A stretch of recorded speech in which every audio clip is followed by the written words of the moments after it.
Hello, everyone, and welcome to BodyBags. I'll be your reviewer for today. I'm Lonnie from Terence, Tats, and yeah. And now I do plan on going back to reviewing the works of Boris Karloff, and I do intend also to continue uh, working on reviewing films from the Jekyll and Hyde series.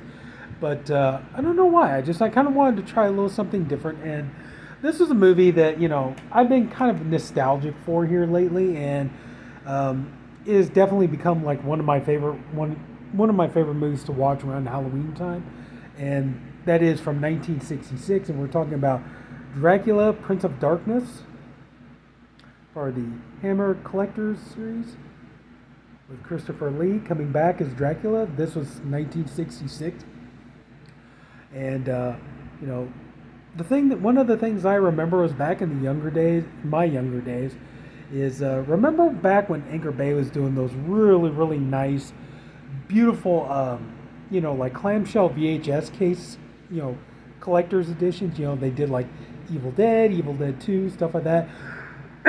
Excuse me. They did some of the Hammer films as well, and this was one of them. And then there was I can't remember if Frankenstein Created Woman was one of them, but I think Legend of Seven Golden Vampires was one of them. Plague of the Zombies. What else was there? Rasputin the Mad Monk. They had a few of them. I want to say maybe Lust for a Vampire too was one of them. But anyway, yeah, they had there was a line of Hammer films that Anchor Bay did in those beautiful clamshells. I had the Dracula, Prince of Darkness, in the clamshell. But yeah, just remembering that just made me want to talk about it. And so, as I've already said, the film came out in 1966. It's not really the direct sequel to Horror of Dracula, which came out in 1958. That movie came out, and then it turned out it was a big, huge success for Hammer, and then they wanted to go ahead and make a sequel, but Christopher Lee wasn't really interested in doing that. But Peter Cushing was down for it, so in 1960 they did Brides of Dracula, which I'll check into that. If that one hasn't already been reviewed, I might go ahead and do that one too. Why not go ahead and get onto some Hammer movies while I'm at it? So I do enjoy Hammer films. But this one came out in 1966, and this is the return of Christopher Lee to play Count Dracula. Unfortunately, Peter Cushing did not come back to play Van Helsing, although the two of them would come back and square off against each other in two later films, Dracula 1972 AD, and then The Satanic Rites of Dracula. But in this one, we have Andrew Keir, and that is his name, right?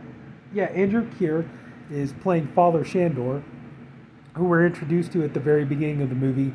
And he's a monk in a monastery, and he's out traveling around, and he comes across this young woman who, it turns out that, years have passed since Dracula's been, defeated by Van Helsing. And so Shandor is out traveling around, and he sees this, I guess, funeral, if you want to call it that. But they're getting ready to bury this young girl, but before they do it, they want to drive a stake through her heart, and Shandor stops him from doing this, and and he's very much a gruff character. He's likable, but he's very gruff and everything else, and a man who does not mince words, that's for sure. So he tells him like, this girl died, and there is no more vampire, there's no more Dracula, none of that kind of stuff. So cut this stuff out. Excuse me. Then we're introduced to our real main characters of the film. You have Charles and his wife Diana, and then you have his older brother Alan and his wife Helen, who Helen is played by Barbara Shelley, who you might remember from movies like Clockwork Orange and things like this. Sorry. So they're based kind of like in a pub, I guess, and they're having drinks and stuff, and Father Shandor comes in, and they get to talking, and turns out that the four of them are traveling and stuff, and they basically like going sightseeing and climbing and stuff like that. And then Father Shandor, invites them over to the monastery, and they get onto the subject of this area near Carlsbad, and Father Shandor tells them, don't go near this area and just steer clear of it and things like this. And they're like, why, and all this kind of stuff. And so, he's just like, just don't worry about it. Just, come and stay with us at Carlsbad. You'll be welcome and all this other kind of stuff. And then, they kindly like, deflect his offer and stuff. So Shandor goes off, and then, then you get there are definitely callbacks to Bram Stoker's book and definitely to the older films in the Dracula, film series and stuff. They're, at the pass, and the coach driver doesn't want to. It's funny though when you think about it, because the coach driver doesn't want them going anywhere near the castle and avoids the castle and everything, but basically parks them right there where they really have no choice of anywhere to go but the castle. So he turns around, he takes off and leaves them sitting there. And then this coach comes up, and kind of similar to, the Bram Stoker's book. The only thing is there's not a mysterious driver. The carriage is driving itself. So our passengers get in there and they decide they're going to take this carriage. But the horses end up taking them the other way, and they go to the castle. And, the entire time Helen is, begging and pleading with them not to go into the castle and stuff. The father said it was a bad place and all this other kind. And she's kind of the only one. And Charles, even though he's a likable character, you realize the character of Charles, he's kind of an idiot. He's just, there's all these red flags, and he's just running at it like a bull, and everything. And everything just seems like, everything seems off and everything else, but he just, oh, whatever, it's all good and all this kind of stuff. And so they meet Clove, who is Dracula's caretaker, and so he's, telling them that the castle is open, and Dracula left rules that if anybody comes, that they're to be, welcome and to be treated hospitably and everything else.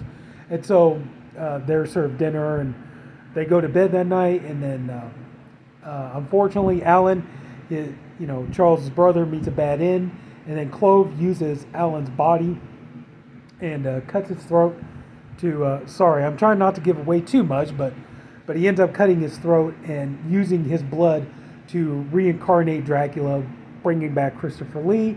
So it does take a little bit. There is quite a bit of this is a bit of a slow burn. It takes a little bit for, Christopher Lee to finally show up, but then when he does, it pays off.